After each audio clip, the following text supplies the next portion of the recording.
गौरी, तुम्हें तो पता है ना कि मुझे ठंडी का मौसम कुछ ज़्यादा पसंद नहीं है मेरी जान। मैं सिर्फ तुम्हारी खातिर इस जंगल में आया हूँ। ठंडी के मौसम में तो मेरी टांगें कांपने लगती हैं और तो और कभी कभार मेरा शूशू भी निकल जाता है। रानी, हम इस जंगल में ज़्यादा दिन नहीं रहेंगे। ओह कितनी ठंड हो रही है। चलो रानी, घर चलो। वे कालू कौवा सर्दियों के मौसम से बहुत घबराता था, लेकिन इस बार गौरी कवि का मन था कि वो ठंडे जंगल में सर्दियां गुजारेंगे। इस कारण वे कालू कौवे को बर्फबारी वाले जंगल में ले आई थी। घर आकर कालू कौवे की जान में जान आती है। वो तो लकड़ियां जलाकर बैठ जाता है। वो तो अच्छा हुआ कि जाते समय मैंने ढेर सारी लकड़ियाँ अपने साथ रख ली थी, नहीं तो मेरी यहाँ कुल्फी ही जम जाती। वे गौरी कवि कालू कौवे से कहती है, अरे कालू जी, बस भी कर दें, इतना अच्छा लग रहा है यहाँ पर। तो कौन सा हम हर सर्दी में यहाँ आते हैं, पहली बार तो आए हैं, मुझे एंजॉय करने दीजिए।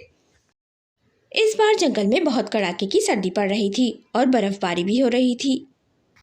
तमाम पक्षी इस कड़ाके की सर्दी से बहुत परेशान हो गए थे। आज तो राणा चिड़िया के घर में रखी हुई सारी लकड़ियां भी खत्म हो गई थी और वे दोनों माँ बेटी ठंड से कांप रहे थे। वे राणा चिड़िया की बेटी अपनी माँ से कहती है, माँ, बराबर में जो कालू कौवा और कव्वी आंटी आए हैं, मैंने देखा था उनके पास ढेर सारी लकड़ियां हैं। माँ, चलो उनसे थोड़ी सी लकड़ियां मांग लेते हैं या आज रात उनके घर पर ही गुजार लेते हैं। फिर राणा चिड़िया अपनी बेटी से कहती है, नहीं शानो बेटा, ये तो बिल्कुल भी अच्छा नहीं लगता। वो लोग कल ही तो यहाँ पर आए हैं, क्या सोचेंगे हमारे बारे में। माँ, तुम ये कैसी बातें कर रही हो, वो हमारे पड़ोसी हैं और पड़ोसी ही तो मुसीबत पे पड़ोसियों के काम आते हैं। कभी उन्हें भी तो किसी चीज़ की ज़रूरत पड़ सकती है, तो क्या हम उनकी मदद नहीं करेंगे। माँ, चलो ना तुम कव्वी आंटी के घर, मुझे बहुत ठंड लग रही है। वे राणा चिड़िया मजबूर होकर अपनी बेटी के खातिर कालू कौवे और गौरी कवि के घर चली जाती है और इनसे कहती है कि हम आपके पड़ोस में रहते हैं। आज न जाने कैसे लकड़ियाँ ख़त्म हो गईं और आज ठंड भी बहुत ज़्यादा है। क्या आज रात हम आपके घर में रह सकते हैं? आपका घर काफ़ी गर्म है। ये सुनकर वे कालू कौवा गुस्से में आ जाता है और कहने लगता है, ये हमारा घर है, कोई आश्रम नहीं जो तुम यहाँ रहने की बात कर रही हो। देखो गौरी, अभी हमें आए हुए एक पूरा दिन नहीं गुजरा और भिखारी देखो कैसे मांगने आ गए। और वैसे भी तुम हमारी जात की नहीं हो, कोई कौवा और कवि होते तुम्हारी जगह तो शायद हम उसकी मदद कर देते, लेकिन तुम तो एक साधारण चिड़िया हो, चली जाओ हमारे घर से। फिर राणा चिड़िया कालू कौवे से कहती है, कालू भाई, ये आप कैसी बातें कर रहे हैं? हम तो पड़ोसी समझकर आपसे सहारा मांगने आए थे। कल आपको भी किसी चीज़ की ज़रूरत पड़ सकती है। लेकिन मुझे नहीं मालूम था कि आप इतने कठोर दिल के हैं। फिर कालू कौवा गुस्से से कहता है, हम तुम्हारी तरह भिखारी नहीं हैं, हम अपनी ज़रूरत की सारी चीज़ें अपने घर में रखते हैं। ये कह के वे कालू कौवा राणा चिड़िया और उसकी बेटी को घर से निकाल देता है। वो रात राणा चिड़िया और उसकी बेटी जैसे तैसे गुजार लेते हैं। फिर अगली सुबह राणा चिड़िया जंगल से जाकर ढेर सारी लकड़ियाँ ले आती है और शाम होते ही उन लकड़ियों को जला लेती है। आज भी ठंड काफ़ी ज़्यादा थी, लेकिन आज राणा चिड़िया और उसकी बेटी लकड़ियों के आगे बैठकर अपने हाथ सेक रहे थे और यहाँ कालू कौवा और गौरी कवि ठंडी का मजा ले रहे थे कि अचानक उनकी घर की खिड़की से एक जंगली शेर उनके घर के अंदर आ जाता है। कालू कौवा और गौरी कवि शेर को देखकर तो बहुत ही डर जाते हैं और उनके पसीने छूट जाते हैं। कालू कौवे का तो डर के मारे सूसू ही निकल जाता है। वो दोनों बड़ी मुश्किल से घर के बाहर निकलते हैं और दरख्त की एक शाख पर आकर बैठ जाते हैं। कालू कौवा तो ठंड से कांप रहा होता है। वे कालू कौवा गौरी कवि से कहता है, गौरी, मुझे बहुत ठंड लग रही है और डर भी बहुत लग रहा है। कालू जी, मुझे भी बहुत ठंड लग रही है और डर लग रहा है, कहीं वो शेर यहाँ भी ना आ जाए। वे कालू कौवा गौरी कवि से कहता है, गौरी, हम ऐसे करते हैं, उस चिड़िया के घर चलते हैं और उससे अपनी किए की माफ़ी मांग लेते हैं। कल हमने उसके साथ बिल्कुल भी अच्छा नहीं किया। हाँ कालू जी, आप बिल्कुल सही कह रहे हैं। वे चिड़िया कल बिल्कुल सही कह रही थी कि बुरा वक्त कभी भी किसी पे भी आ सकता है। फिर वे कालू कौवा और गौरी कवि राणा चिड़िया का दरवाज़ा खटखटाते हैं।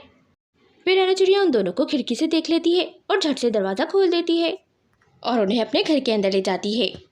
वे गौरी कवि राणा चिड़िया को बताती है कि घर की खिड़की खुली होने के कारण आज जंगली शेर हमारे घर में आ गया था। हम बड़ी मुश्किल से जान बचाकर भागे हैं और बाहर बहुत कड़ाके की ठंड है।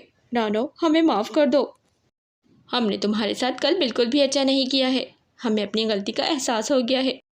फिर वे राणा चिड़िया उन दोनों को माफ़ कर देती है और कहती है कि तुम दोनों को अपनी गलती का एहसास हो गया, यही बहुत है। फिर वे राणा चिड़िया सबके लिए गर्मा गर्म चाय और पकौड़े बनाती है और सब मज़े लेकर खाते हैं। गाइस, इस कहानी से हमें प्रेरणा मिलती है कि हमें अपनी चीज़ों पर कभी भी गरूर नहीं करना चाहिए। क्योंकि बुरा वक्त कभी भी किसी पर भी आ सकता है। दोस्तों वीडियो पसंद आए तो वीडियो को लाइक और चैनल को ज़रूर सब्सक्राइब करें।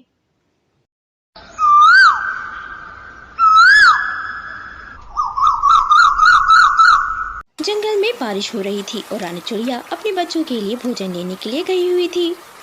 ये रानू चिड़िया के बच्चों की पहली बारिश थी और इस पहली बारिश में वो आज अपनी माँ के बगैर थे।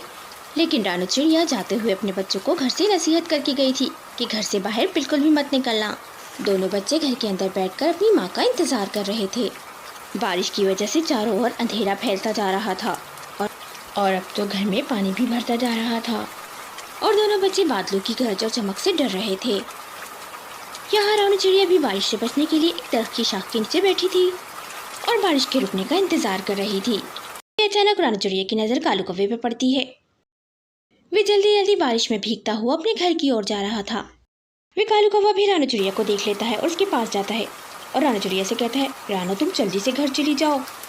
मैंने पक्षियों से सुना है कि दूसरे जंगल से खतरनाक चीलें हमारे जंगल में आ गई हैं और तुम्हारे बच्चे तो दोनों घर पर अकेले हैं। मैं भी अपने घर जा रहा हूँ। ये कह के वे कालू कौवा अपने घर की ओर चला जाता है। रानू चिड़िया और घबरा जाती है। अभी वे रानू चिड़िया ऐसी चिंता में थी कि अचानक उसकी नज़र सामने के दरख्त पे पड़ती है।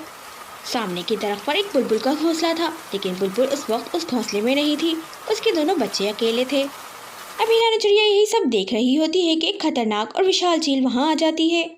ये सब देखकर रानू चिड़िया फौरन से हिम्मत करके उड़ती है और उन दोनों बच्चों के पास चली जाती है। बच्चों के पास जाते समय रानू चिड़िया चोंच से एक मोटा सा पत्थर उठा लेती है।